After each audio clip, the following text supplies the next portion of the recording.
So I made my first ever Minecraft minigame, and it's rigged. So a couple of days ago I saw a video by Jazziired saying that he made a minigame called Cups and Balls. I'm too lazy to explain how the game works, so I'll let Jazziired explain the game instead. Cups and Balls, a game that involves hiding a ball inside one of several inverted cups, shuffling them around, and asking a participant to identify the cup that the ball is in. Jazziired announced that he was going to check out the builds, and I thought, why shouldn't I make one of the games myself? At first I was planning to make a smaller version of minigame, but then I saw that everyone was making the same thing, so I decided to be creative. Since that game was invented, lots of players have been cheating in that game, and why don't I add that?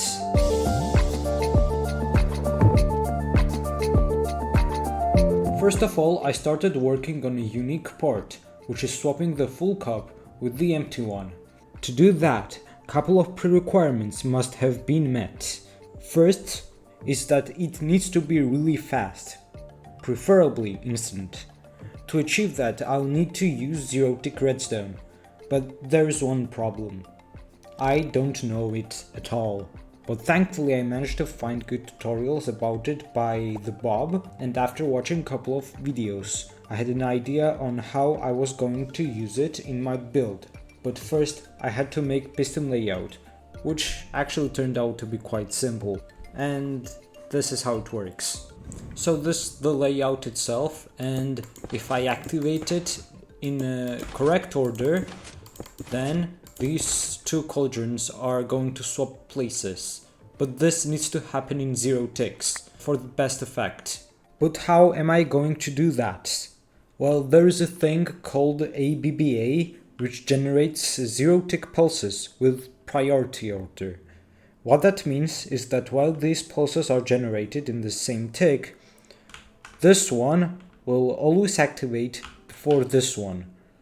Here's a good example. So I have these pistons right here, and I know that this line activates before this one. But if I place a block right here and then activate this 0-tick generator, which just sends 0-tick pulse, you can see that this gets teleported, because this activates before that. And to prove it further, now I'm going to put it here and activate the 0-tick machine once again. As you can see, it didn't move 2 blocks because this activated first and this second, so it didn't move this block twice. But this machine has a flaw.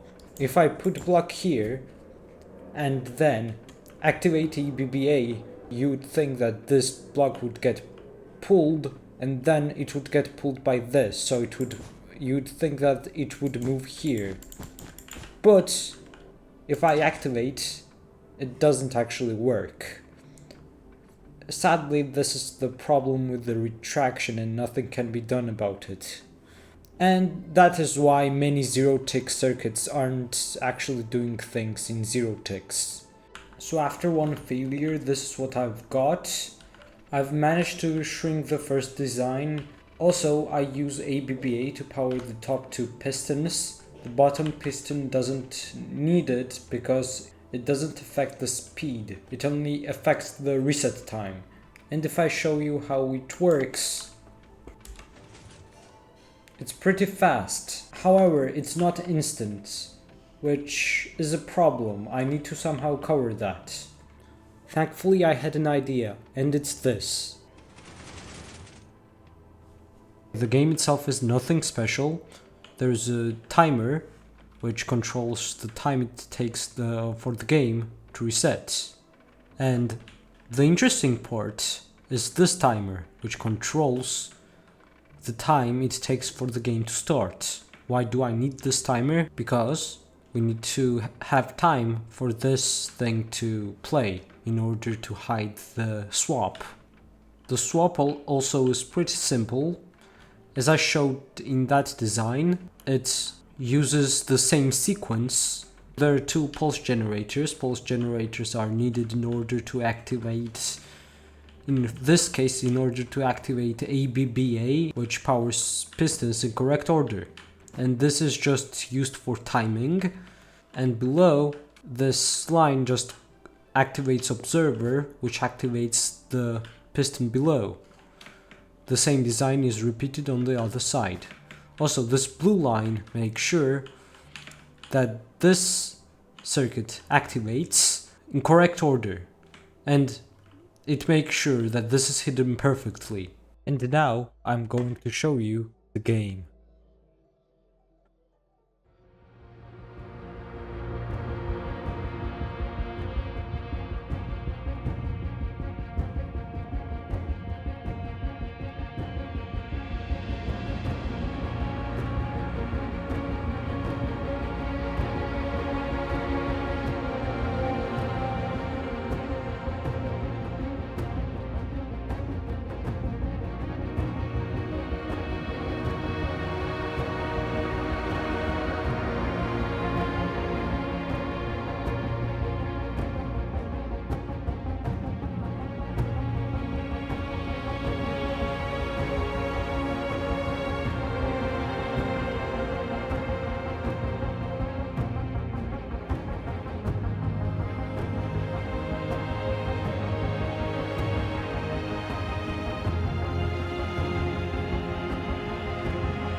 Finally, what I want to mention is that I used likelihood calculations from other players in order to make design work, and hence I included the credit there.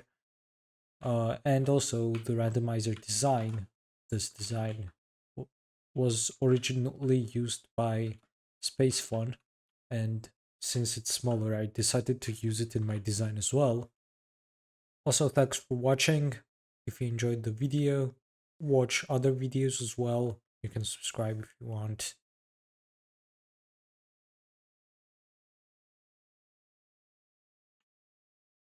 Yeah.